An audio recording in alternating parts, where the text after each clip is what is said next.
డాడీయా మాట్లాడు, ఆమె తిన్నాడు అడుగు.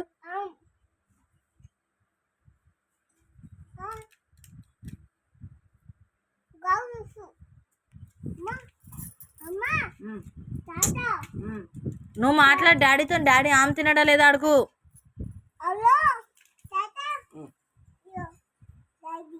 నువ్వు మాట్లాడు బాయ్, ఆమె తిన్నావు అడుగు.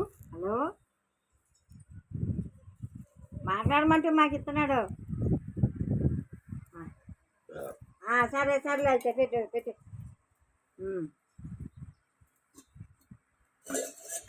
డ్రైవింగ్లో ఉన్నాడు.